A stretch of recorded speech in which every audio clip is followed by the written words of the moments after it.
जन्मालो त्याचे आजी फळ झाले साचे तुम्ही संभाळले संती भय निरसली खंती कृतकृत्य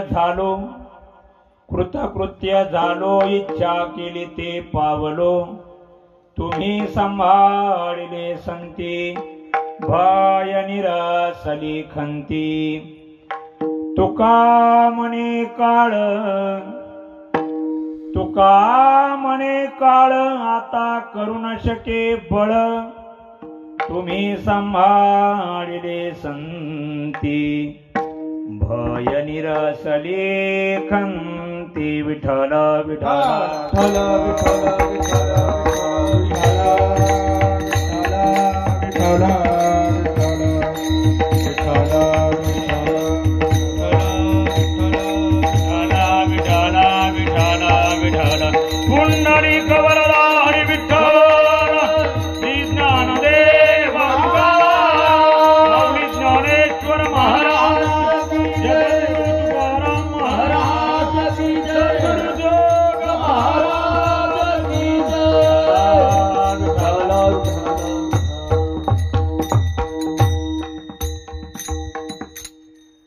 नमामि सद्गुरुं शान्तं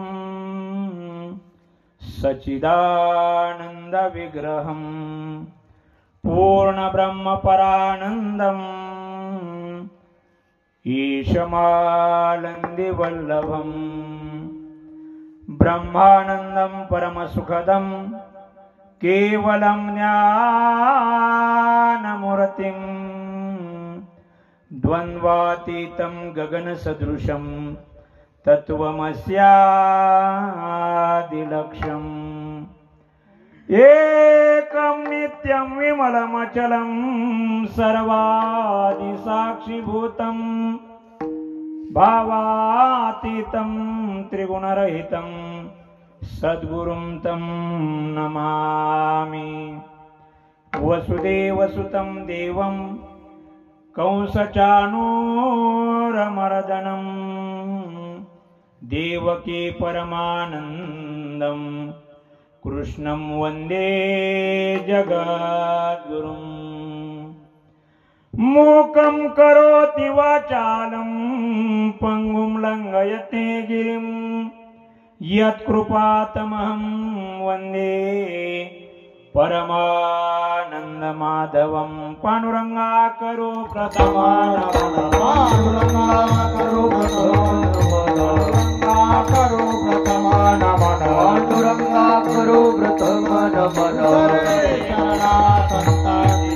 दुसरे चरणा संतानिया दुसरे चरणा संतानिया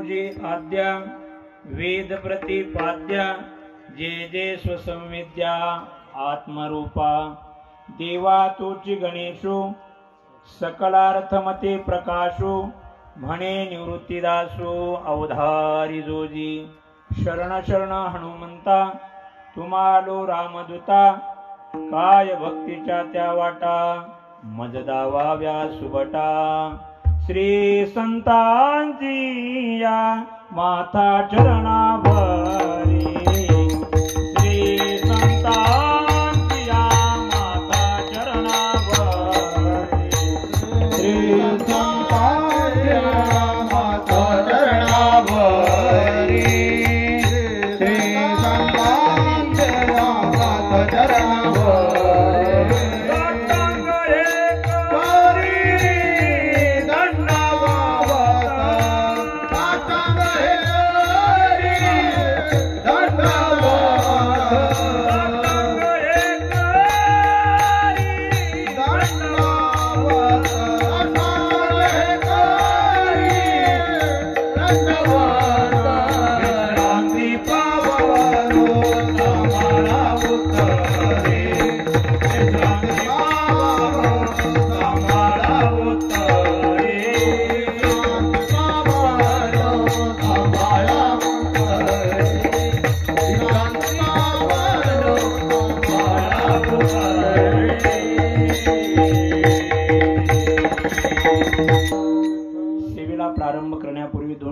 परिहार देणं अगत्याचं आहे.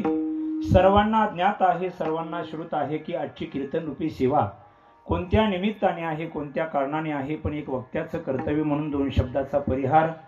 गेली 11 वर्षापासून श्री क्षेत्र संभाजीनगर अर्थात सांगळेवाडी या वस्तीवरती या गावामध्ये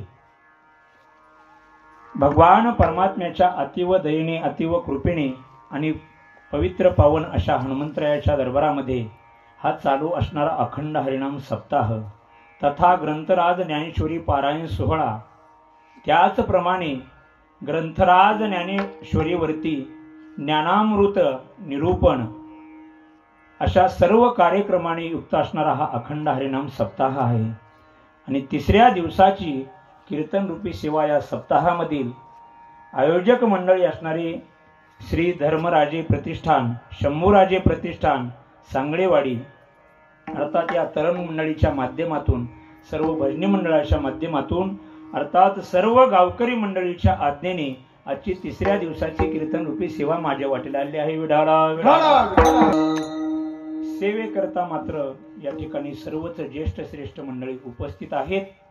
आपल्या सर्वांचे गुरुवर्य नवे ज्यांच्या उपस्थितीने, ज्यांच्या आशीर्वादाने, ज्यांच्या मार्गदर्शनाने गेली 11 वर्षापासून या ठिकाणी ज्यांची उपस्थिती आहे, आशीर्वादही आहेत आणि ज्यांच्यामुळे जरी म्हटलं, ज्यांच्या मार्गदर्शनाने हा सप्ताह सुरू झाला, असे आपले सर्वांचे गुरुवर्य आदरणीय शास्त्री बाबा. आज चिंतनामध्ये महाराज बोलून गेले की त्यांना हे करण्याची आवश्यकता नाही, तरीही ते हरिपाठाला उपस्थित असतात, पारायणाला उपस्थित असतात, ज्ञानेश्वरी ग्रंथाच्या निरूपणालाही उपस्थित असतात. हे त्यांना श्रवण करण्याची गरज नाही, तरीही ते आपल्या इथं उपस्थिती दाखवून सर्व कार्यक्रमाची शोभा वाढवतात. असं नाही तर आपला आशीर्वाद देतात. नवे ज्ञानोबरायांच्या भाषेमध्ये सर सांगायचं म्हणलं तर मार्गाधारे वर्तावे, विश्व हे मोहरे लावावे, परंतु अलौकिक नोहावे लोकाप्रती. मार्गाने क्रमण करत असताना, परमार्थिक वाटचाल करत असताना आपल्या तर जीवनामध्ये कुठल्याच प्रकारचं कर्तव्य राहिलेलं नाही, तरी सुद्धा आपल्यामध्ये ते वावरत असतील तर त्यांच्या स्वार्थाकरता नाही, आपल्या कल्याणाकरता ते वावरतात. विढाळा विढाळा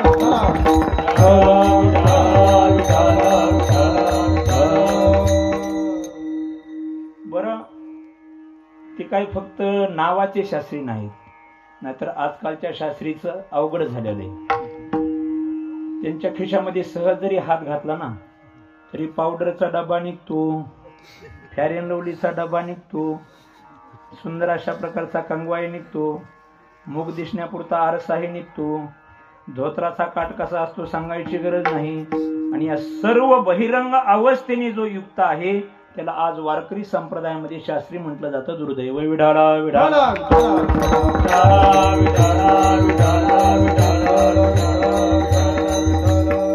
अशी संत महंत मंडळी आपल्याला आशीर्वाद देण्याकरता या ठिकाणी उपस्थित आहेत. परमपूज्य आदरणीय ज्यांचं ज्ञानेश्वरीवरती प्रभुत्व नाही तर ज्यांनी कंठामध्ये संपूर्ण ग्रंथराज ज्ञानेश्वरी धारण केलेली असे महाराजजी स्वतः आपल्याला इथं आशीर्वाद देण्याकरता उपस्थित आहेत. महाराजांना 2009 पहिल्यांदा पाहिलं होतं, तेही गुरुवर्य डॉक्टर महाराजांच्या पाठामध्ये विचारसागराच्या. महाराजांना आल्याबरोबर मी पहिल्यांदा महाराजांचं नाव कोणाच्या मुखातून ऐकलं असेल ते म्हणजे गुरुवर्य डॉक्टर महाराजांच्या. आणि महाराज विचारसागराच्या पाठामध्ये आले की पाठ संपल्यानंतर नेम आहे की अभंग म्हणायचा असतो, ते बरोबर महाराजालाच म्हणायला लावणार.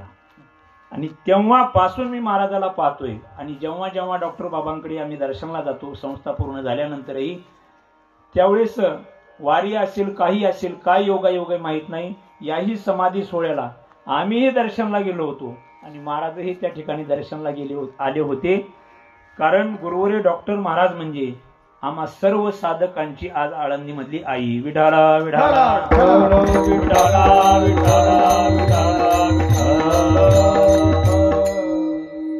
इथं आज माझी परीक्षा आहे म्हटलं तरी चालेल, काही अडचण नाही.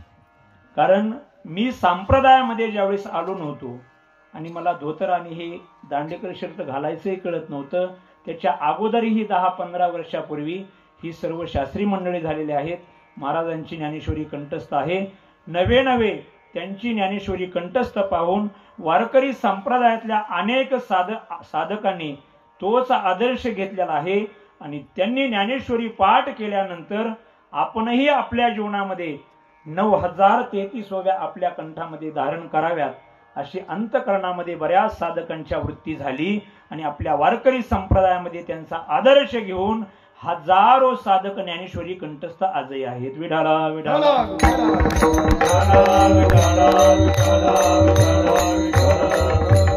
ही सर्वच महाराज मंडळी मला आशीर्वाद देण्याकरता या ठिकाणी उपस्थित आहेत. इकडे ज्यांचं पहिल्या दिवशी कीर्तन झालेलं आहे असे हरिभक्त पारायण नम्रता धारण करून ज्यांनी कीर्तन करावं असे अशोकजी महाराज जाधव त्यांचीही आज उपस्थिती आहे. आपल्याला जोग महाराजांच्या परंपरेमधलेच नवे आमच्याच परंपरेमधले भिन्न जरी दिसत असले आपुलकीनं बोलतोय, कारण हे सर्व जी आम्ही या ठिकाणी उपस्थित आहोत हे एकाच गुरुवर यांची शिष्य आहोत म्हणून आनंद आहे. आणि जोग महाराजांच्या परंपरेमधले ही सर्व महाराज मंडळी आज कीर्तनासाठी उपस्थित आहेत. हरिभक्त पारायण गायनाचार्य, कीर्तनकार, वादनाचार्य, नवे आजच्या भाषेत ऑलराऊंडर म्हणलं तरी चालेल अशी ही सर्व महाराज मंडळी आहेत. त्याच्यामध्ये हरिभक्त पारायण आमचे शरदजी महाराज आहेत. शरद महाराजच ना, चुकलं तर सांगत चला, कारण मी 10वीला कॉप्या करून पास झालेला माणूस आहे. त्यांची उपस्थिती आहे. सुंदर असे गायनाचार्य, मृदंगाचार्य, कीर्तनकार कृष्णाजी महाराज त्यांची आज उपस्थिती आहे. आपल्याच गावातील वेदांताचार्य सांगळे महाराज ते उभा राहिल्याबरोबर माझ्या दबाव आला, कारण पहिली गोष्ट मला दाढी आहे पण जाडी नाही. ते उभा राहिल्यामुळे माझं भागून गेलं, काय अडचण नाही. ही सर्व ज्येष्ठ श्रेष्ठ मंडळी या ठिकाणी कीर्तनासाठी उपस्थित आहे. सुनील दादा आहेत ज्यांची गाथ्यावरती एकदम श्रद्धा आहे, निष्ठा आहे असे हरिभक्त पारायण तुकारामजी महाराज क्षीरसागर त्यांचीही 11 वर्षापासून या ठिकाणी न चुकवता सर्व कार्यक्रमाला उपस्थिती असते. इकडे हरिभक्त पारायण बाळू महाराज आहेत, तिकडे चौधरी महाराज आहेत. शेवटच्या महाराजांचं नाव माहित नाही पण पहिल्या दिवशी सुंदर माईकवर बोलले त्याचा आनंद आहे. हे छोटे छोटे 2 साधक मंडळी उभा राहिलेले टोपी घालून. इकडे गोरख भाऊ आहेत, विनेकरी बाबा आहेत, तुळशीवाल्या माता माऊली आहेत, गावडे महाराज आहेत, अण्णा आहेत. ही सर्वच आता सर्वांची नावं घेतली तर कीर्तन यातच संपन्न. तरुण मंडळीची नावं पाठायत पण घेत नाहीत, कारण त्यांची नावं घेण्याची गरज नाही, कारण मकर संक्रांतीला त्यांची नावं घेतली जातात. म्हणजे ज्यांचे झाले त्यांचं सांगतोय, बाकी तुम्हाला हसायची गरज नाही. इकडे सुंदर असे मृदंगाचार्य, मृदंग अलंकार त्यांना द्यावे तेवढ्या पदव्या कमीच आहेत. त्यांचा हात पळत नाही. भागतोय निसता. गेल्या वर्षी बोललो होतो, बाळूभाऊच्या तिथली ते गादी घेऊन येतात आणि नंतर बाळूभाऊ त्या गादीवर झोपल्यानंतर ते जागृतीत त्या गादीवर नाचत असतील यात नवर नाही. ते झोपेमध्ये स्वप्नामध्ये सुद्धा त्या गादीवर नाचतात. का सोबत आणली गादी नाही. असे सुंदर असे मृदंगाचार्य योगीजी महाराज काळे त्यांची आपल्याला 2-3 वर्षापासून या सांगळेवाडीच्या प्रेमाच्या खातर या ठिकाणी उपस्थिती आहे. बहुसंख्येने माता माऊल्या आहेत, पुरुष मंडळी आहे. इकडे सुंदर असे आपली संस्कृती, आपला इतिहास, गोरख भाऊ धर्मावरती निष्ठा, धर्मवीर संभाजी राजाबद्दल निष्ठा, छत्रपती शिवाजी महाराजाबद्दल निष्ठा, नवे वेगवेगळ्या पद्धतीने आपल्या धर्माबद्दल कसं सहकार्य केलं पाहिजे, कसा आपला धर्म वाढेल याच्यासाठी सतत ते प्रयत्न करत असतात. त्यांची उपस्थिती आहे. या सर्व साधू संत मंडळीच्या चरणी नतमस्तक होतो आणि माझ्या सेवेला प्रारंभ करतो. विढाळा विढाळा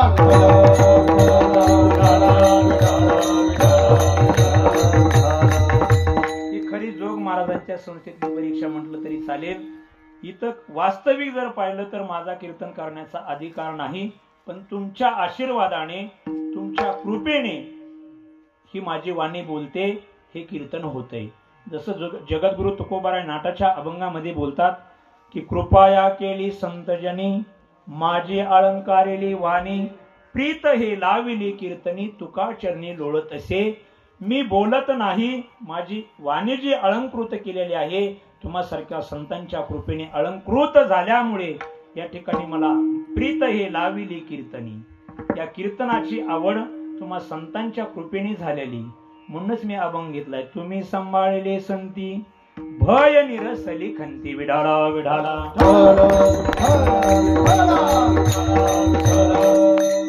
जगद्गुरु तुकोबाराय म्हणतात, मी जन्माला आलो आणि जन्माला आल्यानंतर या मृत्यू लोकामध्ये मला खरं फळ प्राप्त झालं. आणि ते कोणामुळे प्राप्त झालं अभंगामधून प्रतिपादन करतात. अभंगाच्या दृष्टीने जर आपण विचार केला तर भगवान परमात्म्याने ब्रह्मदेवाच्या माध्यमातून ही अनेक प्रकारची सृष्टी निर्माण केली. जलचर असेल, भूचर असतील, वनचर असतील, खेचर असतील, वेगवेगळ्या प्रकारची सृष्टी निर्माण केली, वेगवेगळे पदार्थ निर्माण केले, वेगवेगळ्या वस्तू निर्माण केल्या. पण प्रत्येक वस्तूच्या ठिकाणी मात्र 2 धर्म त्यांनी टाकून ठेवलेले आहेत. कोणते धर्म आहेत ते ऐका. 2 धर्म. प्रत्येक वस्तू आपण तिचं चिंतन केल्यानंतर, त्याचं अवलोकन केल्यानंतर आपल्याला पाहायला भेटतात. प्रत्येक वस्तूच्या ठिकाणी सफलत्व आणि निष्फलत्व टाकलेलं आहे. त्यालाच वेगळ्या भाषेमध्ये सार्थकत्व, निरार्थकत्व म्हणतात, गौणत्व, मुख्यत्व म्हणतात. आणि मराठी भाषेत सोप्या भाषेत जर सांगायचं म्हटलं तर प्रत्येक वस्तूच्या ठिकाणी खरेपणा आणि खोटेपणा टाकून दिलेला आहे. विढाळा विढाळा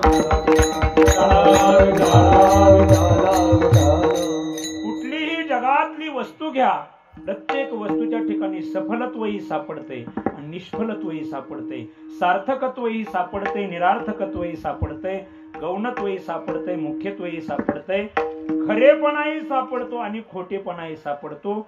हा शब्दाचा फक्त भेद आहे. सफलत्व आणि निष्फलत्व. प्रत्येक पदार्थ पहा सफलत्वेने युक्त आहे आणि निष्फलत्वेने युक्त आहे. पण सफलत्व आणि निष्फलत्व हे 2 धर्म विरोधी आहेत. काय? 2 धर्म हे विरोधी आहेत. खरेपणा आणि खोटेपणा हे 2 धर्म विरोधी आहेत. म्हणून एका काळामध्ये त्या वस्तूच्या ठिकाणी कधीच राहत नाही. काय? एकस्मिन अधिकरणे समय अवच्छेदेन दो विरुद्ध धर्म नसतः. शास्त्राचा सिद्धांत आहे एका अधिकरणामध्ये, एका समय अवच्छेदाने, अर्थात एकाच काळामध्ये 2 विरोधी धर्म कधीही नांदत नाही. आणि तुम्ही सांगता महाराज एकाच वस्तूच्या ठिकाणी सफलत्वही राहतं, निष्फलत्वही राहतं, खरेपणाही राहतो आणि खोटेपणाही राहतो. हे जरी सांगितलं असेल तरी शास्त्र सांगते एका काळामध्ये, एका अधिकरणामध्ये 2 विरोधी धर्म कधीही नांदत नाहीत. आणि बळजबरीने आपण नांदवण्याचा प्रयत्न केला तर त्या दोन्ही धर्माचा काहीच उपयोग होत नाही. विढाळा विढाळा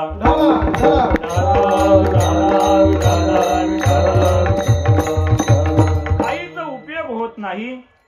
दोन पक्षी असतील, ते झाडावरले असतील किंवा राजकारणामधले असतील, त्या दोन्ही पक्षाचं एकमेकाबरोबर जमत नाही. मतदानाच्या पूर्वी अर्थात निवडणुकीच्या पूर्वी प्रचाराच्या काळामध्ये एकमेकाच्या विरोधीमध्ये बोलत असतात, कारण ते दोन विरोधी पक्ष आहेत. आणि दोन विरोधी पक्ष मतदान झाल्यानंतर, निकाल लागल्यानंतर एका ठिकाणी जर येत असतील, धर्म कसे, पक्ष कसे विरोधी, पण ते एकाच अधिकरणामध्ये नांदताना दिसत असतील, तर म्हणायचं कुठेतरी घोटाळा आहे. विढाला विढाला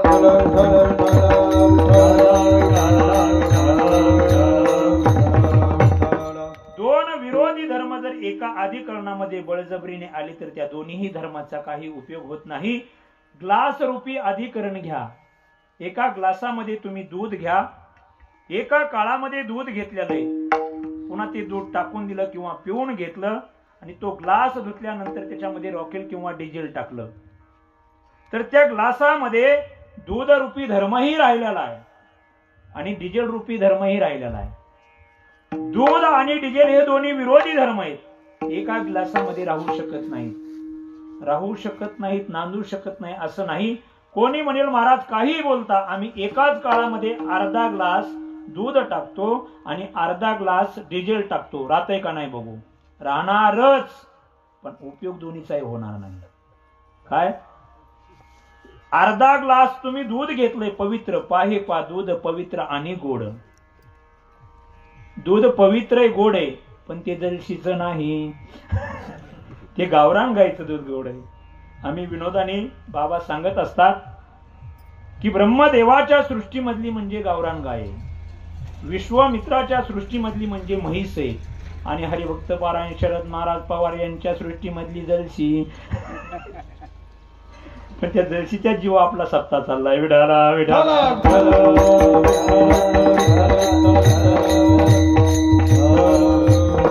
दूध पवित्र आहे, गोड आहे. अर्धा ग्लास तुम्ही दूध घेतलंय ग्लासमध्ये, ग्लास रूपी अधिकरणामध्ये, आणि पुन्हा त्याच ग्लासामध्ये अर्धा तुम्ही ग्लास जर डिझेल टाकलं, तर त्या अर्धा ग्लास डिझेलचाही उपयोग होणार नाही आणि त्या अर्धा ग्लास दुधाचाही उपयोग होणार नाही. कारण दूध रूपी धर्म आणि डिझेल रूपी धर्म हे दोन्ही विरोधी धर्म आहेत. बळच तुम्ही ग्लास रूपी एका अधिकरणामध्ये ठेवण्याचा प्रयत्न केला, त्या दोन्हीलाही फेकून द्यावं लागतं. तसं महाराज, परमार्थ एक धर्म आहे आणि संसारही एक धर्म आहे.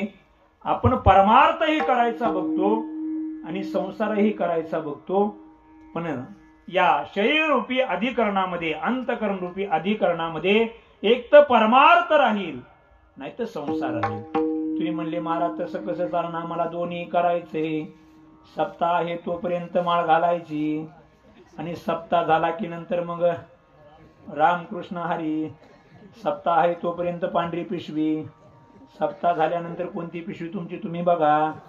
पण आपल्या गावात चांगले प्रत्येक वर्षी 10-5 लोक माळी शास्त्री बाबाकडून घेऊन घालतात. नाहीतर काही गावामध्ये सुपरिवर्तन नाही, सप्ताहाच्या माध्यमातून विपरीत परिवर्तन आहे. सप्ताह करून स्वतःच्या कष्टाचे पैसे जमा करून सप्ताह झाल्यानंतर जर 10 माणसं माळी काढत असतील, तर ते सप्ताहापासून विपरीत झालेलं परिवर्तन आहे.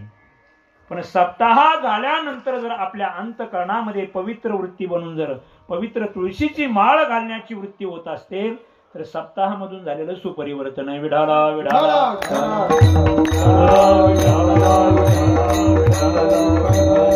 म्हणून एका अधिकरणामध्ये बळच दोन विरोधी धर्म नांदवण्याचा कुणीही प्रयत्न करू नये. कारण एका अधिकरणामध्ये दोन बळच धर्म राहण्यामध्ये काही मजा नसते. मग महाराज तुम्ही सांगता एका वस्तूच्या ठिकाणी सफलत्वही राहते, निष्फलत्वही राहते, पण ज्या काळामध्ये सफलत्व राहते त्या काळामध्ये निष्फलत्व राहत नाही. समय अवच्छेदेने दो विरुद्ध धर्म नसतः बोलून गेलो मी. एकाच काळामध्ये दोन धर्म नांदत नाहीत.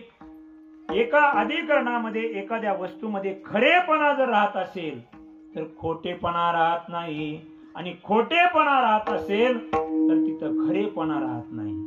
सफलत्व असेल निष्फलत्व नसेल, निष्फलत्व असेल सफलत्व नसेल, मुख्यत्व असेल गौणत्व नसेल, आणि गौणत्व असेल तर मुख्यत्व त्या ठिकाणी राहणार नाही.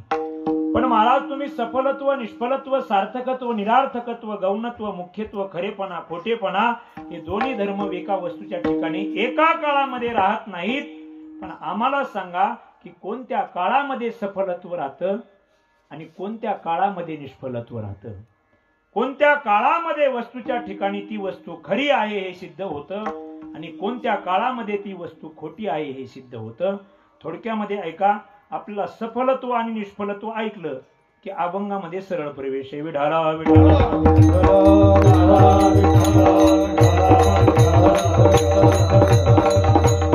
वस्तू सफल केव्हा ठरते आणि वस्तू निष्फल केव्हा ठरते पहा. जी वस्तू ज्याच्या करता निर्माण झालेली त्या वस्तूचा त्याच्या करता जर उपयोग केला तर तेव्हा त्या वस्तूचं सफलत्व येईल. आणि ज्याच्या करता वस्तू निर्माण झालेली आहे त्याच्या करता उपयोग न करता इतर गोष्टी करता त्या वस्तूचा जर उपयोग केला तर तेव्हा त्या वस्तूच्या ठिकाणी निष्फलत्व राहतं. ज्याच्या करता निर्माण झाली त्याच्या करता जर आपण उपयोग करत असू तर वस्तूच्या ठिकाणी सफलत्व आहे, सार्थकत्व आहे, मुख्यत्व आहे, खरेपणा आहे. पण ज्याच्या करता निर्माण झाली त्याच्या करता नाही उपयोग केला तर निष्फलत्व आहे, निरार्थकत्व आहे, गौणत्व आहे आणि खोटेपणा. विठाला विठाला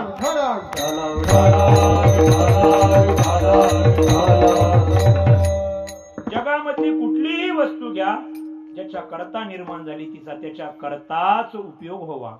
आता थंडीचे दिवस कोणी मफरेल बांधून आले, कोणी टोपी घालून आले, आता कोणी माकड टोपी घालून आले, कोणी मंकी टोपी घालून आले. आता याने माकड टोपी घातली, ती थंडीसाठी टोपी घातलेली. कशा करता निर्माण झाली ती टोपी रूपी वस्तू? आपल्या देहाची अर्थात या शरीराची कानाची थंडीपासून सुरक्षा व्हावी म्हणून ती डोक्याला घालण्याकरता टोपी निर्माण झालेली. आणि त्याच्या करताच त्या टोपीचा जर उपयोग केला तर तेव्हा त्या टोपी रूपी वस्तूचं सफलत्व आहे. पण पंगत झाल्यानंतर तीच टोपी काढून गुलाबजामुन टाकून जर उद्या खाण्यासाठी नेले, कशा टोपीमध्ये, म्हणतात महाराज काही बोलायला लागला, बघितलंय म्हणून सांगतोय, एकमेकाकडे बघू नका. अहो तुका म्हणे ऐशी आहेत का हरी, टोपीमध्ये खिशामध्ये कोरडे कोरडे गुलाबजामुन टाकून नेणारी माणसं आहेत. मला सांगा, टोपी डोक्याला घालण्यासाठी निर्माण झाली पण सुंदर गुलाबजामुन झालेत म्हणून पंगत झाल्यानंतर इकडं तिकडं पाहून तेच गुलाबजामुन टोपीमध्ये बांधून जर घरी नेऊन ठेवले, काम केलेलं आहे त्या टोपी रूपी वस्तूनी, पण ज्याच्या करता निर्माण झाली त्याच्या करता त्या वस्तूचा उपयोग केला नाही. ज्याच्या करता अर्थात गुलाबजामुन टाकून नेण्याकरता उपयोग नाही त्या टोपीचा, पण त्याच्या करता उपयोग केला त्या टोपी रूपी वस्तूचं निष्फलत्व आहे. विठाला विठाला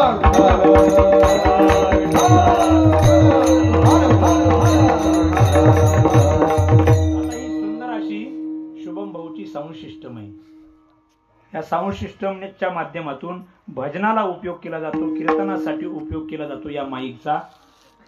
आणि त्याच्या करताच जर या माईक रूपी वस्तूचा उपयोग केला तर या माईक रूपी वस्तूचं सफलत्व आहे, सार्थकत्व आहे, मुख्यत्व आहे, खरेपणा आहे. पण उगा हा माईक काढून जर बैलगाडीवर बैलाला हाणायला नेला, आहेत ना अशी काही बैल, म्हणजे बैलाला हाणण्यासाठी माईक घेऊन जातात, मग ही वस्तू बैलाला हाणण्याकरता उपयोग होणार नाही का? उलट आसुडापेक्षा हे माईक जास्त लागू शकतो बैलाला. पण मला सांगा, ही माईक रूपी वस्तू बैलाला गाडीवर बसून मारण्याकरता झालेली नाही. ज्याच्या करता निर्माण झाली त्याच्या करताच उपयोग केला तर या माईक रूपी वस्तूचं सफलत्व आहे.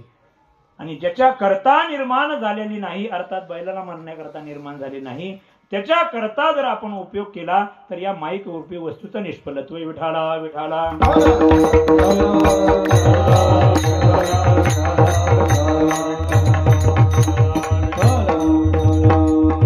जी वस्तू ज्याच्या करता निर्माण झालेली त्याच्या करताच उपयोग केला पाहिजे.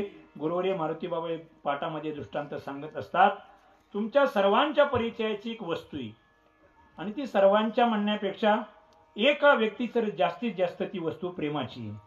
एक तुम्हाला वस्तू सांगतो, तुमच्या परिचयाची वस्तू सांगतो, कारण तुम्हालाही जास्त चिंतन सांगितल्यानंतर असे डोळे वासून बघायलात माझ्याकडे. नेमकं कीर्तन झाल्यानंतर तात्या सांगते तसे तुला कोणी बोलवलंय त्याच्याकडे बघतो, तू कीर्तन कर, तुला काहीच करत नाही, तुला ज्याने उभं केलंय त्याच्याकडे बघतो. एक वस्तू या जगामध्ये गोटू भाऊ, तुम्ही सुद्धा त्या वस्तूमध्ये आहेत, चिंता नसावी. या जगामध्ये नाना एक वस्तू, जावाय रूपी वस्तू.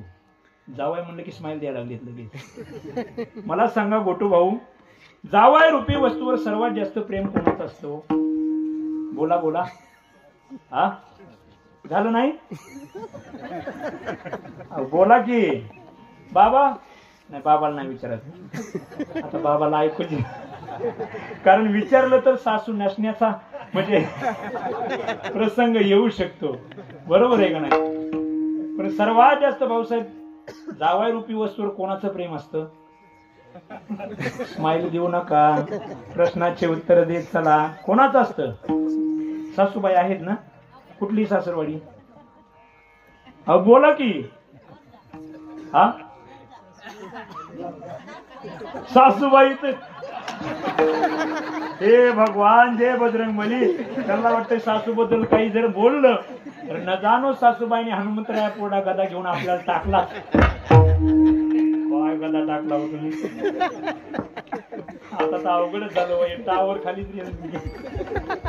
तर जाऊ द्या, विषय सोडून द्या. या जगामध्ये जावाय रूपी वस्तू अशी आहे की व्यवहारामध्ये, संसारामध्ये त्या जावाय रूपी वस्तूवर सासरवाडीला अनेक जण प्रेम करतात. पण व्यवहारामध्ये अशी म्हण आहे की सर्वात जास्त प्रेम कोणाचं असतं? सासूबाईचं. नाकाचा मोती ठेवी घाण आणि राखी जावायाचा मान. नाकाचा मोती विकायची वेळ आली तरी महाराज प्रेम करायला लागतं. पण काही काही जावाई दुर्दैवी असतात, सासूबाई त्यांच्यावर ते सासरवाडीचे प्रेम करत नाहीत. बाबा सांगत असतात की एक जावाई असा दुर्दैवी होता, अवाढव्य होता, जवळजवळ 2.25 क्विंटलचा होता. सासरवाडीचं कोणीच प्रेम करत नव्हतं त्याच्यावर. दिसायलाही काळा कुट्ट होता, हसायलाही अंतकरणानेही काळा कुट्ट होता, दाढी काळी कुट्ट होती. नवे नवे बाबा सांगत असतात काल्याच्या कीर्तनात आला तरी अंधार पडायचा, एवढा काळा कुट्ट होता. कधीही लग्नाला 20 वर्ष झाले पण सासरवाडीला गेल्यानंतर कधीच गोड जेवण त्याला केलं नाही. बाबा सांगत असतात करवती बेत, फक्त करवती बेत. करवती बेत कशाला म्हणतात? फक्त एवढं, बेसन आणि भाकर, पिठलं आणि भाकर, फक्त एवढंच. इकडं तिकडं हात घ्यायचाच नाही ताटातून, फक्त एवढं. ह्याला करवती बेत म्हणतात. एवढंच चालतं. करवत अशी चालते ना, त्याला करवती बेत म्हणतात. कधीही गेला तरी बेसन आणि भाकर वाट्याला असायची.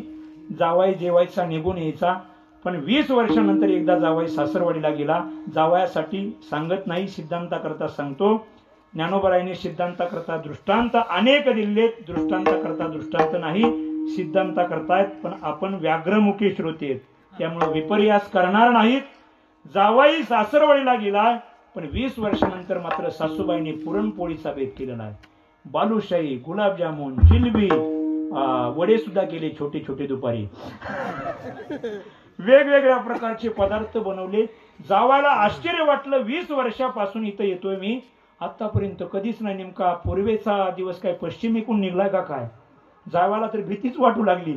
नेमका पोळा नाही, काय नाही, काय नेमकं चाललंय काय? जावायला जेवता जेवता मनात विचार करतोय, जेवण पोटभर केलं जावयाने, दिवस मावळला होता. सासूबाईने, आत्याबाईने सांगितलं, जावया बापू चिंता करू नका, तुम्ही मुक्कामाला याच ठिकाणी राहून घ्या.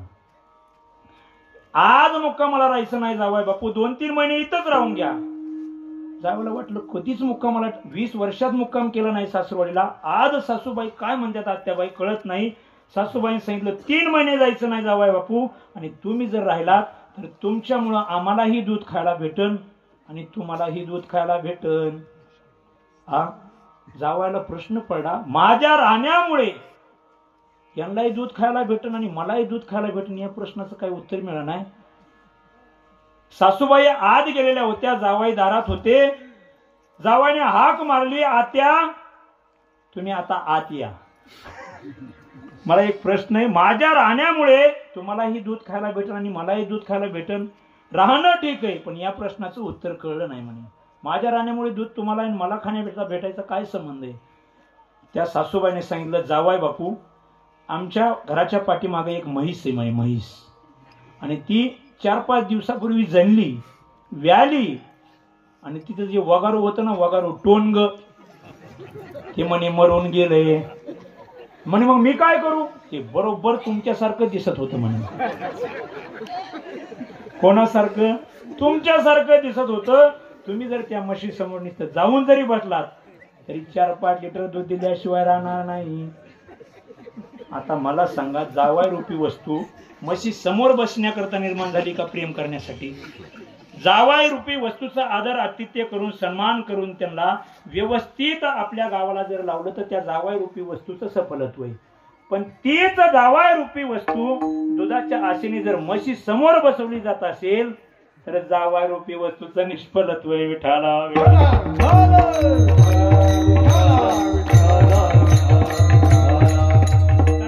जगातल्या अनेक वस्तू सोडून द्या, आपल्याला त्याचं काही घेणं देणं नाही.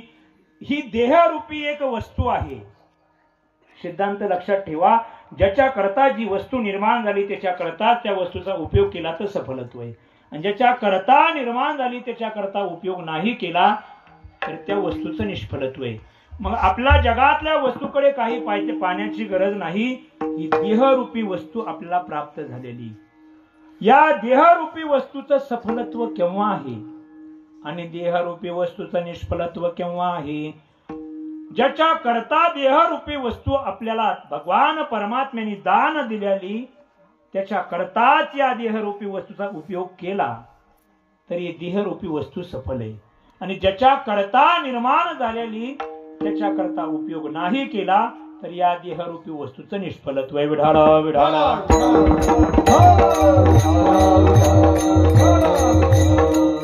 मला सांगा, ही देहरूपी वस्तू कशा करता निर्माण केली भगवान परमात्म्याने? देव दिला देह भजना गोमाता होया जन भाटा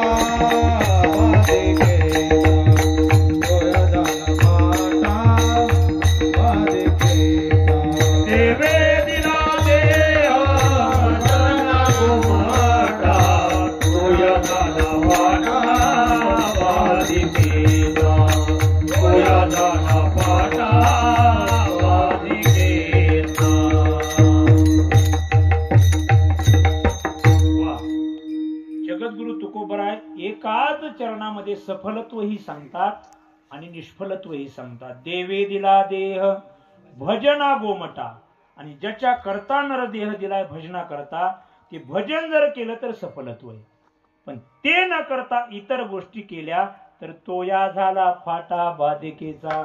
एका चरणामध्ये जगद्गुरु तुकोबराय सफलत्वही सांगतात आणि निष्फलत्वही सांगतात. ज्याच्या करता देह दिलाय आपण मला सांगा, ते करतोय का इतर करतोय?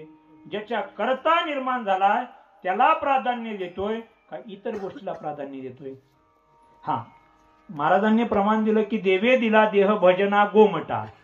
बरं, गोमटा दिलाय, सुंदर दिलाय, म्हणजे चांगल्या भजना करता सुद्धा दिलाय आणि चांगला दिलाय. म्हणजे गोमट जे विशेषण आहे ते भजना करता सुद्धा लावा आणि देहा करता सुद्धा लावा. म्हणजे चांगला सुंदर देह दिलाय, चांगल्या भजना करता दिलाय, पण भजनाकडे न लक्ष देता आपलं जर भोजनाकडेच लक्ष देत असेल तर कसं आहे? सप्ताहामध्ये भजन मुख्य असावं का भोजन? बोला बोला. हा, उभा राहिलेली बोलू नका, बसलेली बोला. बसलेली बोलण्यापेक्षा आता घरी जाऊन झोपलेल्यांना विचारावं लागेल. अहो, अवघड आहे ना. हरिपाठाला महाराज किती गर्दी असते. हा, जर कीर्तनाला राहिले तर कीर्तन काय हानू गेल का? आपण महाराज मोठमोठे विद्वान कीर्तनकार मंडळी आळंदी क्षेत्रावरून गुरुवाऱ्याच्या मुखामधून पाठ श्रवण करणारी मंडळी या ठिकाणी आणतो, आणि ते हरी कीर्तन चालू असताना झोपणे आणि घरी जाऊन झोपणे असं जर होत असेल तर काय उपयोग आहे महाराज? मुख्य आपलं प्रयोजन आहे भजन कीर्तन, ज्ञानेश्वरी पारायण, नवे नवे ज्ञानेश्वरीचं निरूपण. जसं महाराजांना 12वा अध्याय सांगितलाय तसं सुनील दादा जवळ सुद्धा डॉक्टर महाराजांनी सांगितलं होतं की 9वा अध्याय आणि 12वा अध्याय फक्त पारायण करायचं. म्हणून आम्ही दर दिवस 9वा अध्याय आणि 12वा अध्याय पारायण करतो. हा, पण पारायण करणाऱ्या मंडळीला विनंती की तो 12वा अध्याय काय चाललाय नेमका, त्याच्यामध्ये कशा बरोबर काय खातेत हे जर कळायचं आटलं तर 5:30ला 5ला येत जा या ठिकाणी. कारण मी त्या दिवशीच पारायणामध्ये बोलून गेलो की परमार्थिक वासना ही 3 प्रकारची. एक पाठ वासना आहे, दुसरी अर्थ वासना आहे आणि तिसरी अनुष्ठान वासना आहे, अनुभव वासना. ज्ञानेश्वरीची ववी पाठ झाली, जे जे ओ शुद्धे उदार प्रसिद्धे अनवरत आनंदे वर्षती. पाठ झाली, ही पाठ वासना आहे, पूर्ण झाली. तेवढ्यावर चालत नाही, तिचा अर्थ काय कळावा लागतो. पण तो अर्थ आपल्या मनाने कळत नाही, त्याला ज्ञानेश्वरीच्या निरूपणामध्ये यावं लागतं. ज्ञानेश्वरीच्या निरूपणामध्ये तो अर्थ आपल्याला कळतो की जे जे ओ शुद्धे काय आहे, उदार प्रसिद्धे काय आहे, अनवरत आनंदे वर्षतीये का विषय व्याळी मिटी. नेमकं ज्ञानोबा श्रीगुरूंचं, संतांचं, सज्जनांचं वर्णन कसं केलंय. ही आपली जी अर्थ वासना आहे, आपला अर्थ कळावा, ती पूर्ण होत असते. पाठ वासना पूर्ण झाली, अर्थ वासना ही अर्थही कळू लागला, तेवढ्यावर चालत नाही. घरी जाऊन त्याचं मनन आणि निधिध्यासन अर्थात अनुष्ठान करावं लागतं आणि अनुष्ठान करून त्याचा अनुभव घ्यावा लागतो. आणि तेव्हा मग कळतं एक तरी ओवी अनुभवावी. काय एक तरी ओवी अनुभवावी. मी बोलत होतो की सप्ताहाच्या माध्यमातून भोजन मुख्य नसावं, भजन मुख्य असावं, परमार्थ मुख्य असावा. आपल्याला एवढं जरी सप्ताहाच्या माध्यमातून कळलं की आपण सप्ताहाच्या माध्यमातून सुंदर अशा प्रकारच्या, दुपारी सुंदर मोठ्या भाऊसाहेबांची पंगत झाली, संध्याकाळी छोट्या भाऊसाहेबांची पंगत झाली, वेगवेगळ्या प्रकारचे भगवान परमात्म्याच्या कृपेने आपल्याला पदार्थ खायला भेटतात. वर्षभर खायला भेटतात का नाही भेटतात माहित नाही, पण सप्ताहामध्ये तर भेटतात. पण ते खाल्ल्याले पदार्थ कशा करता भगवान परमात्मा आपल्याला देतो एवढं जरी कळलं, नाहीतर इथं खायचं, इथं झोपायचं, घरी जाऊन झोपायचं, ते आपल्याला फेडावंच लागेल, फेडावंच लागतं. परमार्थामधलं अन्न जर खाल्लंय तर ते परमार्थ करूनच त्याच्यातून उत्तीर्ण व्हावं लागतं. पांडवांच्या राजस्व यज्ञामध्ये शुकाचार्य महाराजांनी फक्त एक शीत खाल्ला होता. किती भाताचा? एक शीत. पण त्या एक शीत अन्नाची परत फेड करण्याकरता परीक्षित महाराजांना 7 दिवस श्रीमद भागवत सांगितलेलं आहे. किती दिवस? 7 दिवस. का? एक अन्नाचा, एक भाताचा शीत खाल्लाय. आणि आपण तर सत्यात भाताचे टोपले संपले. तुम्ही लक्षात ठेवा, इथलं अन्न खाऊन जर चुकारपणा जर केला तर त्याची परत फेड करावी लागते. ती काय लगेच सप्ताहामध्ये नाही, सप्ताहाच्या दुसऱ्या दिवशी सुरू होते. सप्ताहाच्या दुसऱ्या दिवशी सुरू होते. पुन्हा तिकडे पिंपळवंडीला, बेलवंडीला, उकडगावला डॉक्टरपाशी गर्दी होते. मग तिथं तशी परत फेड करायची असली तर इथं अन्न खाल्लं तर इथंच ते फेडायचं. विढाला विढाला. ज्याच्या करता नरदेह दिलाय त्याच्या करता त्याचा उपयोग केला सफलत्व. पण ज्याच्या करता नरदेह दिलेला नाही त्याच्या करता आपण उपयोग केला निष्फलत्व. तुका म्हणे जन्मा आल्याचे सार्थक, विठ्ठलची एक देखील या. भजन करून त्या परमात्म्याची प्राप्ती करून घेण्याकरता भगवान परमात्म्याने आपल्याला नरदेह दिलेला आहे. पण त्या नरदेहामध्ये येऊन भगवान परमात्म्याचं आपण भजन विसरलेलो. विसरली तया विसरलोत ना भजन. पण विसरून आपली हानी जर काय केलेली, निष्फलत्व पदरामध्ये पाडलेलं काय असेल तर त्या भगवान परमात्म्याला जर आपण विसरलो तर आपल्याला ऊर्ध्वगतीची प्राप्ती कधीच होत नाही, अधोगतीची प्राप्त होत असते. नरक साधीला विसरोनी देवा,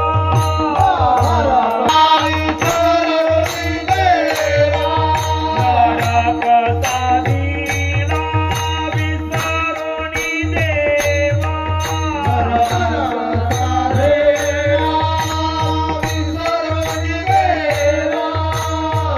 बुडाले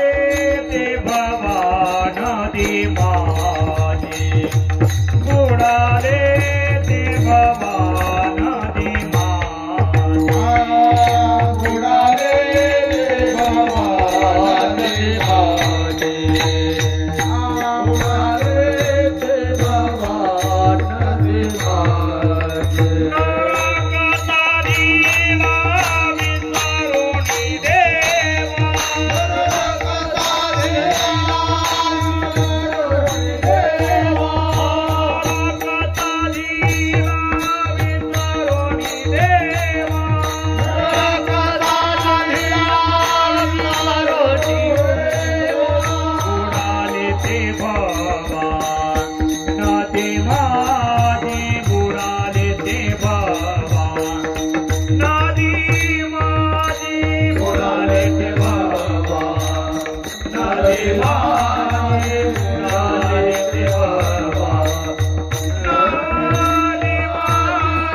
विसरोनी देवा बुडाले ते भवा नदी माझी. भगवान परमात्म्याच्या भजना करता नरदेह दिला, पण भजन न करता त्याला विसरून जर आपण इतर गोष्टी काहीही करा, नरक साधिला विसरोनी देवा आणि बुडाले ते भवा नदी माझी. मात्र भव नदीमध्ये या संसारामध्ये आपण बुडल्याशिवाय राहणार नाही. पण तुकोबाराय म्हणतात त्या भगवान परमात्म्याने मला जर नरदेह दिलेला आहे तर मी तो मात्र व्यर्थ जाऊ देणार नाही. त्या भगवान परमात्म्याच्या चिंतनामध्ये अखंड राहील. जेने हा जीव दिला दान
तर जेने हा जीव दिला दान तयाचे करीन चिंतन जग जीवन नारायण गाईन गुण तयाचे. त्या परमात्म्याच्या चिंतना व्यतिरिक्त मी काहीच करणार नाही. रात्र न कळे दिवस न कळे अंगी खेळे दैवत हे. जागृती स्वप्न सुषुप्ती नाटवे पाहता रूप आनंद साठवे. महाराज खरं सांगू का, कीर्तनात खोटं बोलणार नाही, पण हे प्रमाण मी पाठ केलेले नाहीत, फक्त डॉक्टर बाबाच्या मुखातून पाठामध्ये ऐकलेले आणि तेवढेच फक्त मी तुमच्या समोर सांगतोय. मला जर विचारलं हे प्रमाण कुठल्या अभंगातले, सगळे बर का, सगळेच नाही, नाताच्या अभंगातले बोललेले ते पाठच केलेत परीक्षेसाठी जोगमान्य संस्थेत, पण अर्ध्याच्या वर कीर्तनातले प्रमाण कोणाच्या मुखातले असतील तर ते डॉक्टर महाराजांच्या मुखातले श्रवण केल्यानंतर पाठ केलेले आहेत. जसं व्यासोच्चिष्टय जगत्रयम जसं म्हटलेलं आहे, व्यासाचं उष्टय, तसं माझ्या मुखातून येणारं जे तत्वज्ञान असेल, प्रमाण असतील, ते गुरुवर्य डॉक्टर महाराज असतील, कुरेकर बाबा असतील, राहुल बाबा असतील, नवे नवे संस्थेतले ब्रह्मनिष्ठ गुरुवारी असतील, त्यांच्याच फक्त कृपेची ही वाणी. विढाला विढाला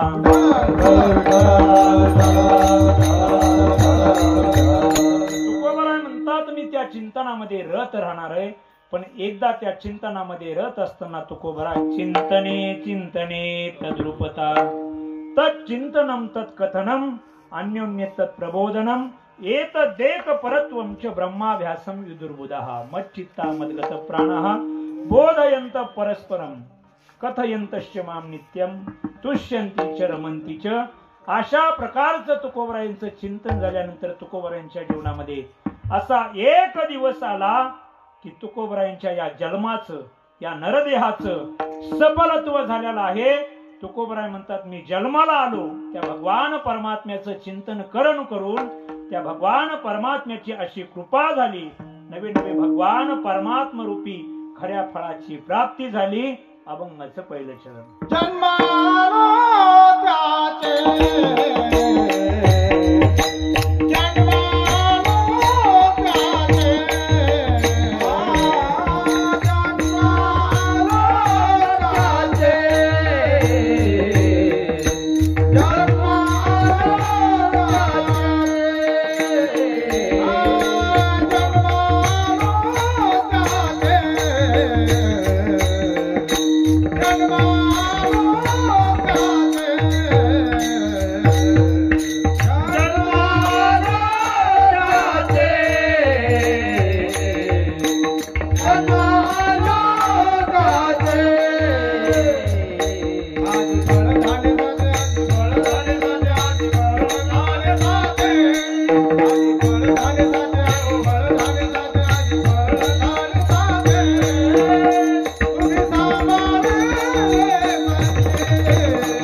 जन्म आलो त्याचे आजी फळ झाले साचे.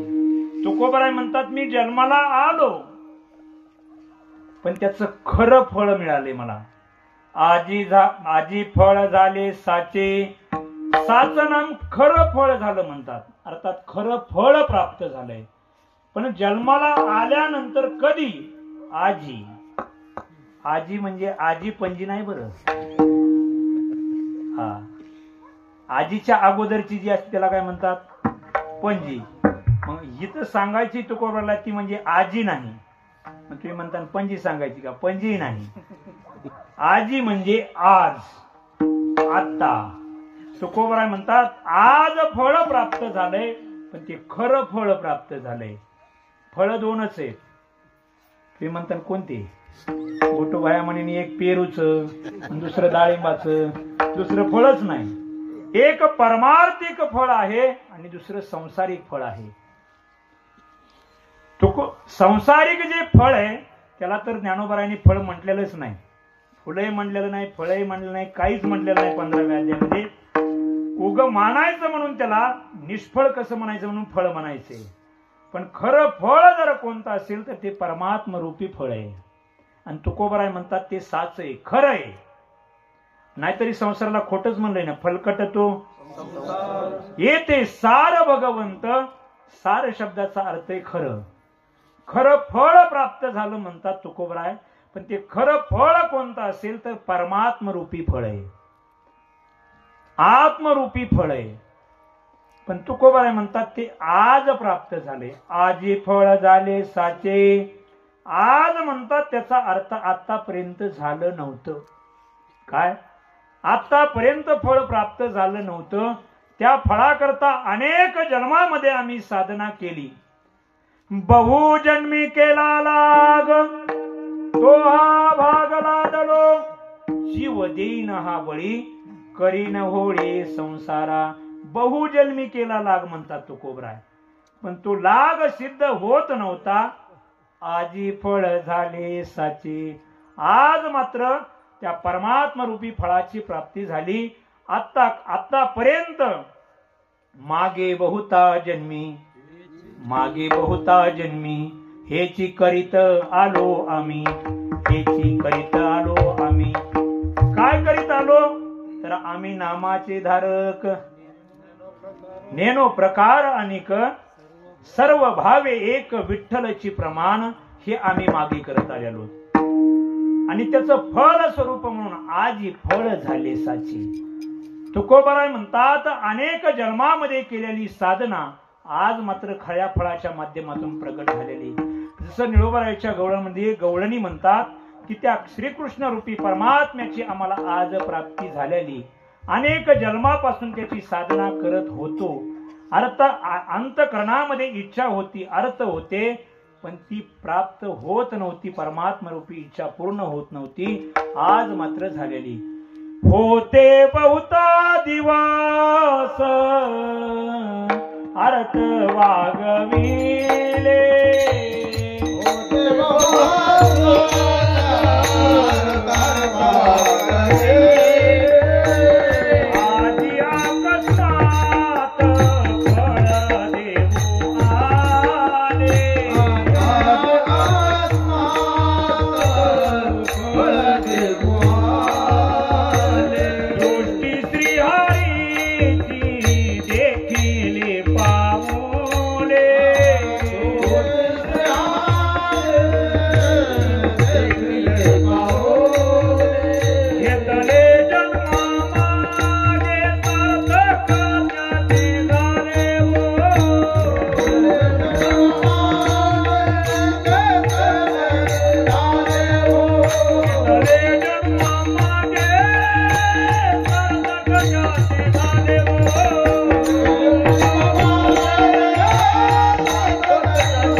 आनंदाची सापडली वेळ. आणि खरं सांगू का, ही 8 दिवसाचीच फक्त आनंदाची वेळ आहे.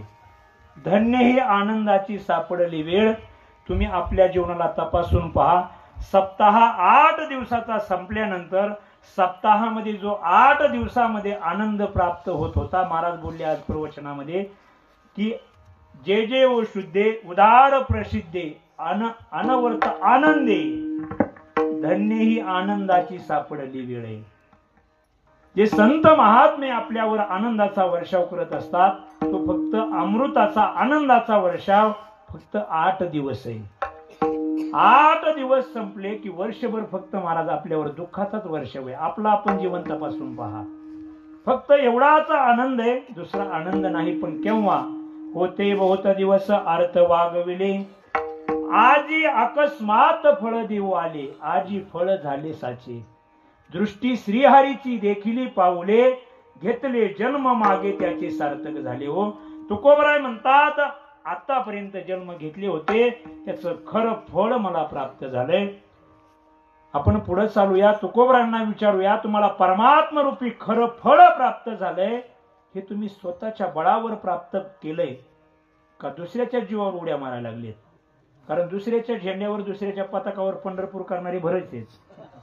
तिथंच कुणाच्या तरी मठातली पताका घ्यायची, निघालेत चंद्रभागेला स्नान, जणू काय पक्का वारखडी. हा, आता त्यात आपणही मोडतो. तिथून जे पताका घ्यायची, चंद्रभागेला जायचं, स्नान करायचं, पुन्हा प्रदक्षिणा करायची.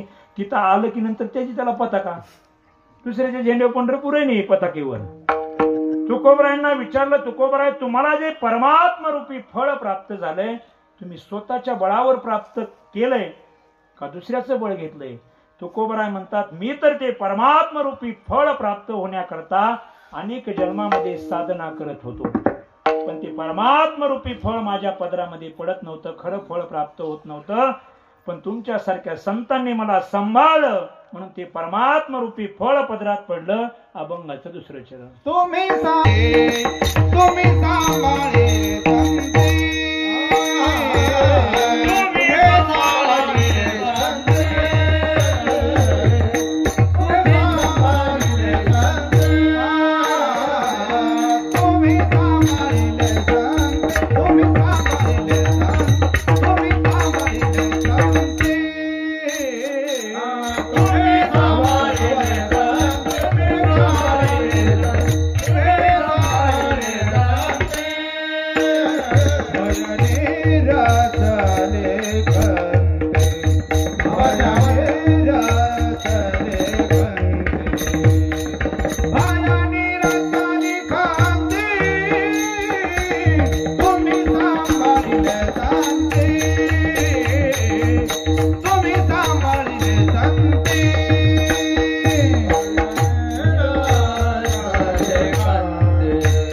सांभाळले संती भय निरसली खंती.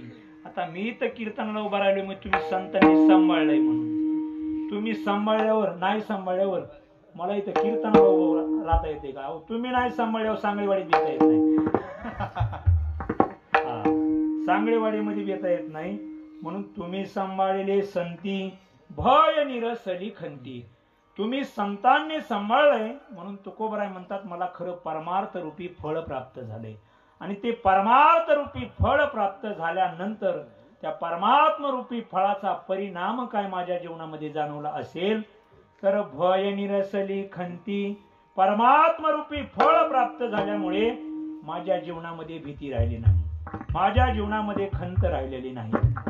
कारण या जगामध्ये शास्त्रामध्ये नियम आहे की जिथं जिथं भीती तिथं तिथं द्वैत आहे, आणि जिथं जिथं अद्वैत आहे तिथं तिथं अभय आहे, अर्थात भीती नाही. कारण दुजे जव जव घडे तव तव संसार भय जोडे. संसाराचं भय कुठपर्यंत आहे? जोपर्यंत अंतःकरणामध्ये द्वैताची वृत्ती आहे. उपनिषद शास्त्र श्रुती माता सांगते द्वितीय अद्वय भयम भवती अथ उदरम अंतरम कृते अत तस्य भयम भवती. ज्या अंतःकरणामध्ये संकोचित वृत्ती तयार झालेली, द्वैताची वृत्ती तयार झालेली, भेदाची वृत्ती तयार झालेली, संकोचित वृत्ती तयार झालेली, नवे नवे ज्या वृत्तीमध्ये गाठ निर्माण झालेली, तिथं तिथं द्वैत राहते. सक्का भाऊ पक्का वैरी बनतो. का बनतो? अंतःकरणामध्ये द्वैताची गाठ आहे. घरामध्ये एकमेकाचं जमत नाही. का जमत नाही? अंतःकरणाची वृत्ती व्यापक बनलेली नाही, संकोचित बनलेली, संकोचित. आणि अंतःकरणाची संकोचित वृत्ती बनली की सक्का भाऊ पक्का वैरी होतो. जेवढं जेवढं अंतःकरण मोठं होत चलेल तेवढी तेवढी व्यापक वृत्ती बनत चलेल, तेवढा तेवढा त्याच्या जीवनामधली भीती निघून जात असते. कारण जगद्गुरु तुकोबाराय म्हणतात भय निरसले. माझ्या जीवनामध्ये भय राहिले नाही. का? अंतःकरणाची वृत्ती व्यापक बनलेली, परमात्मा रूप बनलेली. केवढी बनलेली? वसुधैव कुटुंबकम. ही पृथ्वी नाही तर संपूर्ण त्रैलोक्य आमचं कुटुंब झालेलं आहे. आपलं कुटुंब एवढंच आहे. 20 गाई, 2 लेकरं, पत्नी, 2-4 पाहुणे रावळे. साधू संत जगद्गुरु तुकोबाराय सारखे संत म्हणतात की आमची संपूर्ण पृथ्वी तर हे आमचं कुटुंब बनलेलं आहे. हे विश्वची माझे घर, ऐसी मती दयाची स्थिर, किंबहुना चराचर आपणची झाला. ऐसा ज्याचा अनुभव विश्वदेव सत्यत्वे, देवतया जवळ असे पापनाशे दर्शने. हे समस्त श्री वासुदेव ऐसा प्रतीती रसाचा ओतला भाव, मनोनी भक्ता माझी राहो आणि ज्ञानिया तोची. राऊत बाबांच्या मुखातून कायम ओवी येत असते, कायम.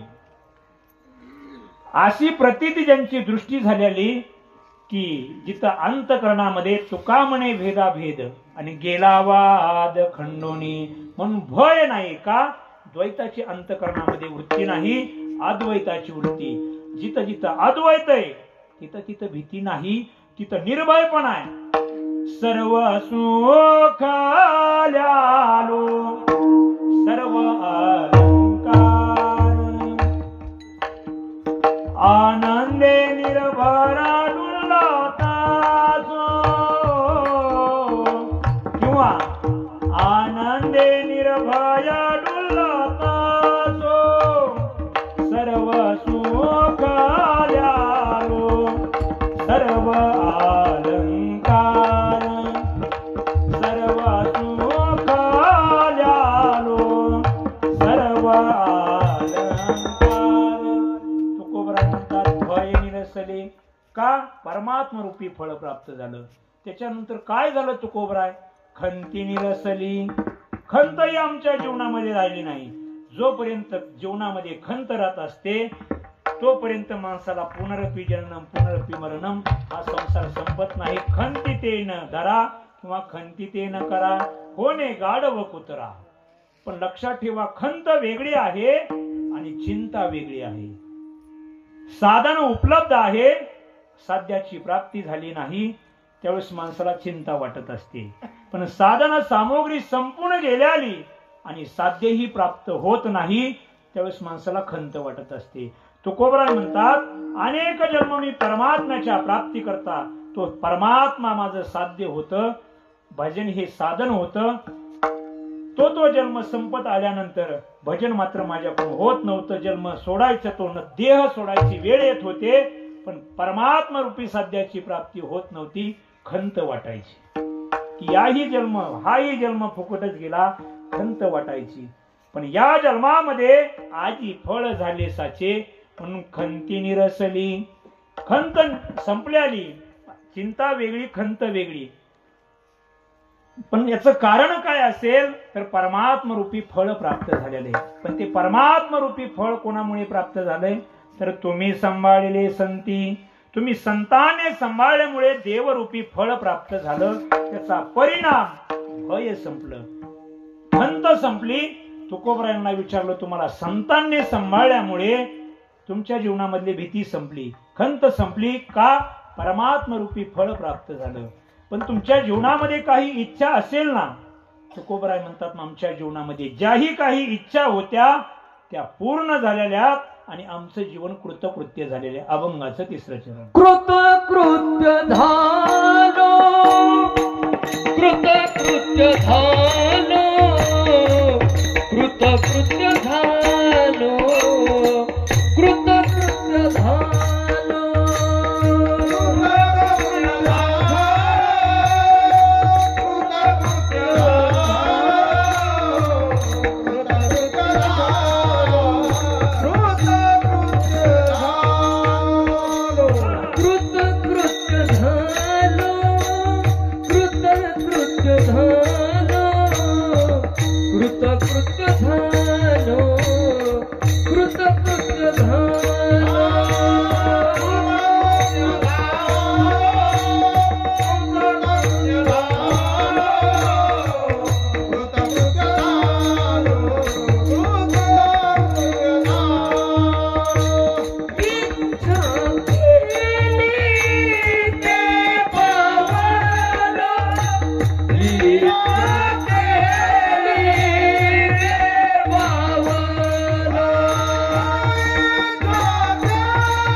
इच्छा केली ते पावलो म्हणून कृतकृत्य झालो. मी जी इच्छा केली होती ती माझी पूर्ण झाली. साधन काळामध्ये तुकोबरांनी इच्छा केली होती, काय मी उद्धार पावेन, काय कृपा करेल नारायण, ऐसे तुम्ही सांगा संत जन, करा समाधान चित्त माझे. ऐसी चिंता करी सदा सर्व काळ, रात्रंदिवस हेची तळमळ. तुका म्हणे नाही आपुले बळ, जेने फळ पावेन निश्चयेसी. ते फळ प्राप्त करण्याकरता मी इच्छा करत होतो पण ते प्राप्त होत नव्हतं. पण आजी फळ झाले साचे, इच्छा पूर्ण झाली. कोणती इच्छा? कै हे बिरडे फिटेल, कै तो स्वामी भेटेल. युगावरी वडील निमिष माणी किंवा नाथ महाराज ज्या पद्धतीने बोलतात, केव्हा वाटे मज जगत हे मिथ्या, ब्रह्माचे सत्यत्व केव्हा पावे, ही माझी साधन काळातली इच्छा होती. पण इच्छा केली ते पावलो, इच्छा पूर्ण झाली. त्याचा परिणाम काय झाला तर कृतकृत्य झालो. कृत्य नाम कर्तुम योग्य, जे करण्यास योग्य होतं ते कृत नाम्य केलेलं आहे, त्याला कृतकृत्य म्हणतात. जे करण्यास योग्य होतं ते मी केलेलं आहे. अर्थात हे कृतकृत्यतेची जी अवस्था आहे, कृतम कृत्यम प्रापनीयम प्राप्त मित्येव तृप्यती. सांकुशा विषय तृप्ती, रियम तृप्ती निरंकुशा कृतम कृत्यम प्रापणीयम प्राप्त मित्येव तृप्यती. विद्यारण्य स्वामी पंचदशी मध्ये म्हणतात की संसारिक भोगापासून जी तृप्ती होत असते त्याला सांकुशा तृप्ती म्हणतात, आणि परमात्मा रूपी फळ प्राप्त झाल्यानंतर जी तृप्ती होत असते त्याला निरंकुशा तृप्ती म्हणतात. कृतम कृत्यम प्रापणीयम प्राप्त मित्येव तृप्यती. तुकोबराय सोप्या भाषेमध्ये त्याचाच अनुवाद करतात. काम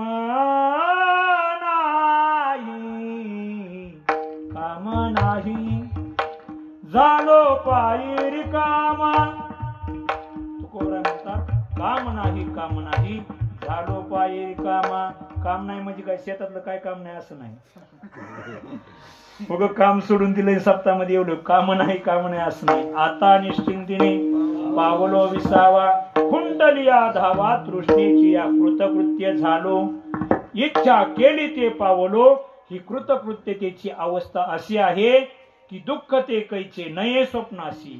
भुक्ती मुक्ती झाल्या कामारे दासी. त्यांचे वर्म तू आम्हापाशी सुखे राहील अशी प्रेमाची. त्या अवस्थेमध्ये केवळ आणि केवळ सुख आहे, आनंद आहे. दुःखाच्या सापेक्ष आनंद नाही तर निरपेक्ष आनंद आहे. नाही या आनंदाशी जोडा. आनंदाशी जोडा नाही, पण वेळ जर जास्त झाला तर तुम्ही जोडा काढ्याशिवाय राहणार नाही. म्हणून वेळेची मर्यादा आहे. महाराज मंडळी 1 मिनिटही पुढे नाही, 1 मिनिटही नाही, बरोबर 9ला चालू केलंय. म्हणून मला या 11ला सोडावं लागणार आहे. पण 11ला 11 मिनिटं सुद्धा बाकी नसतील. आता 7 मिनिटं बाकी. 7 मिनिटाच्या आत उरकणार आहे. मला चिंता नसावी. हा, तुम्ही 7 दिले म्हणल्यानंतर मी 7 मिनिटात का उरकणार नाही. आणि मी जर तुम्ही 7 देऊ नये 7 मिनिटात नाही उरकले तर तुम्ही मला 7.5 म्हणता. ही कोणी 7.5 आणली होती. 7 मिनिटात संपणार आहे. चिंता करू नका. कृतकृत्य झालो. इच्छा केली ते पावलो. तुकोबरायांना प्रश्न विचारला. तुकोबराय तुम्हाला संतांनी सांभाळल्यामुळे परमात्मा रूपी फळाची प्राप्ती झाली. त्याचा परिणाम तुमचं भय संपलं, खंत संपली, तुमची इच्छा पूर्ण झाली, तुम्ही कृतकृत्य झालात. तुमच्या जीवनामध्ये तुम्ही भीती नाही असं म्हणता. पण या संपूर्ण जगाला ज्याची भीती, या मृत्यू लोकांमध्ये ज्याची भीती, मृत्यू लोकांमध्ये आल्यानंतर ज्याला सगळेच घाबरतात तो म्हणजे काळ आहे. तुम्ही त्याला तरी घाबरता का नाही. तुकोबराय म्हणतात तो काळ सुद्धा संतांनी सांभाळल्यामुळे आमच्यावर बळ करू शकत नाही. अभंगाचं शेवटचरण. तुका म्हणे काळ, तुका म्हणे काळ, तुका म्हणे काळ, तुका म्हणे काळ, तुका म्हणे काळ, तुका म्हणे काळ, तुका म्हणे काळ, तुका म्हणे काळ, तुका म्हणे काळ, तुका म्हणे काळ, तुका म्हणे काळ, तुका म्हणे काळ.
शके बळ तुम्ही सांभाळिले संती भय निरसली खंती. तुकोबराय म्हणतात तुम्ही संतांनी सांभाळल्यामुळे माझ्यावर काळाची सुद्धा सत्ता चालू शकत नाही. तुकोबराय तुम्हाला संतांनी सांभाळलं, परमात्मा रूपी फळ प्राप्त झालं. ते फळ प्राप्त झाल्यामुळे भय संपलं, खंत संपली, कृतकृत्य झाला, इच्छा पूर्ण झाली. काळ बळ करू शकत नाही एवढ्या तुमच्या जीवनामध्ये गोष्टी घडल्या. पण त्याच्याकरता मुख्य जर काय असेल तर तुम्ही सांभाळिले संती. संतांनी सांभाळल्यामुळे या सर्व गोष्टी झाल्या. पण संत सांभाळतेत कसे महाराज ते तर आम्हाला कळू द्या. पण संत सांभाळतेत कसे जर मी सांगायला लागलो तर तुम्ही मला सांभाळणार नाहीत. तुम्हाला संत कसे सांभाळतात हे 12व्या अध्यायाच्या सुरुवातीच्या ओव्या ऐकायला दरवल्या. संतांचं सांभाळणं कसं आहे, श्रीगुरूंचं सांभाळणं कसं आहे, आपल्याला ते कोणत्या माध्यमातून सांभाळतात आणि साधकाला परमात्मा रूपी फळ कसं प्राप्त करून देतात. जे जे अशुद्धीपासून तुम्ही पहा, प्रत्येक ज्ञानोबरायांच्या नामनामध्ये तेच सांगितलेले संत कसे सांभाळतात, तो बोध कसा प्राप्त करून देतात. फक्त तुकोबराने सांगितले संतांनी सांभाळले, पण कसं सांभाळलंय हे नाही सांगितलं. तैसे मज येती सांभाळित काय सांगू आता संतांचे उपकार मज निरंतर जागविती तैसे मज येती सांभाळ. संतांचं जागवणं हे सांभाळणे, करोनी सायास शिकविती सहज बोलणे हित उपदेश. उपदेश करणं हे संतांचं सांभाळणे, जागवणं संतांचं सांभाळणे आणि सायास करून शिकवणे हे संतांचं सांभाळणे. त्या बोधापर्यंत आरूढ करण्याकरता ज्ञानोबराय जसं म्हणतात की ते जागवतात कसं, तेही दोन प्रकारचे आहे, साधनात्मक जागवणं, साध्यात्मक जागवणं. साधनेमध्ये रत करून देतात, उठा जागे वारे आता, स्मरण करा पंढरीनाथा, भावे चरणी ठेवा माता, चुकवी व्यथा जन्माचे हे साधनात्मक सांभाळणं आहे. आणि साध्यात्मक सांभाळणं त्यांचं काय असेल तर तो महावाक्याचे निनावे गुरु कृपेचे निथावे, माता हात ठेविला नव्हे थापटीला जैसा. तत्वमय आणि एक वेळा पडता कानी आणि अविद्या निद्रा गेली पळोनी, तत्क्षणी जागिन्नला हे संतांचं सांभाळणे. संत व्यावहारिकही सांभाळतात आणि पारमार्थिकही सांभाळतात. मी तुमच्या पुढे पोपटपंची बोलतोय, हे बोलण्याच्या पाठीमागे सुद्धा संतांनी सांभाळले म्हणूनच बोलतोय. संत कसे सांभाळत असतात हे आपल्याला खरोखरच पाहायचं असेल तर गुरुवर्य डॉक्टर महाराजांच्या सानिध्यात जाऊन पहा, मारुती बाबांच्या सानिध्यात जाऊन पहा, राऊत बाबांच्या सानिध्यामध्ये जाऊन पहा, शास्त्री बाबांच्या सानिध्यात जाऊन पहा, गुरुवर्य भारतानंद स्वामीजींच्या सानिध्यात जाऊन पहा. व्यावहारिकही संत कसे सांभाळतात आणि पारमार्थिकही कसे सांभाळतात हे आपल्या लक्षात येईल. तुकोबराय म्हणतात तुम्ही सांभाळिले संती भय निरसली खंती. आपण भगवान परमात्म्याच्या चरणी एवढीच प्रार्थना करूया की आतापर्यंत आम्हाला संतांनी सांभाळलेलं आहे, त्याच्यामुळे परमार्थाची इथपर्यंत आमची वाटचाल चालू आहे. भविष्याच्या जीवनामध्ये सुद्धा की आम्हाला संतांनी सांभाळावं आणि संतांनी जर सांभाळलं तरच आपण या मृत्यू लोकामध्ये चांगला पाऊल टाकू शकतो. महाराज त्या दिवशी बोलून गेले की संतांनी सांभाळले म्हणून मी आज जिवंत आहे. काय संतांनी सांभाळले म्हणून जिवंत आहे. जे शूटिंग काढतात त्यांच्यावरही कुठेतरी संतांची कृपा आहे म्हणून ते जिवंत आहे. देवाची कुठेतरी कृपा आहे. जसं तुकोबराय म्हणतात की बरिवे झाले आजीवरी, नाही पडिलो मृत्यूचे आहारी, वाचोनी आलो येत वरी, पण उरले ते हरी समर्पण. डॉक्टर महाराजांनी त्यांना सांगून दिलंय की उरलेलं आयुष्य माऊलीच्या चरणी समर्पित करा. का उरले ते हरी तुम्हा समर्पण. प्रारब्धाच्या वशामध्ये आपण जगणार नव्हतो, पण संतांनी सांभाळल्यामुळे जगलोय. अर्ध्याच मिनिटामध्ये तुम्हाला एक सांगतो स्वामीजींचं वाक्य, भारतानंद स्वामीजींचं वाक्य तुम्ही पाहिलेलं असन. दत्ता महाराज गरड म्हणून होते आळंदीमध्ये डॉक्टर महाराजांकडे. दत्ता महाराज गरड वांगी संस्थांची. डॉक्टर बाबाकडे मधुगरीचं निवेदन पूर्ण करायचे, पाठही सांगायचे, ज्ञानेश्वरीही सांगायचे. दत्ता महाराज गरड तुम्हाला आठवत नाही. आळंदीचं शिक्षण पूर्ण झाल्यानंतर साधकांचे हृदयच होते ते पण स्वामीजी जवळ शिकण्याकरता आले आणि काही प्रतिबंधामुळे काही मनवैषम्यामुळे आश्रमातून निघून गेले, नाशिकला राहिले आणि तिथं अटॅकच्या झटक्याने ते वारले. 4-5 वर्षाचा कालावधी आहे. आम्ही त्यांचा अंत झालाय किंवा ते आपल्यातून निघून गेलेत हे स्वामीजीकडे सांगायला गेलो आश्रमामध्ये. तर स्वामीजीने एक वाक्य वापरलं, अरे दत्ता जर माझ्याजवळ असता तर आज मेला नसता. संताकडे प्रारब्ध बदवण्याची सुद्धा ताकद असते. त्यांची जर आपल्या भोवती सुरक्षा कवच जर फिरत असेल तर आपण महाराज कधीच मरू शकत नाही. संतांचं श्रीगुरूंचं कवच आपल्या बाजूला संपलं, आपलं जीवन कधी घसरण हे सांगता येत नाही.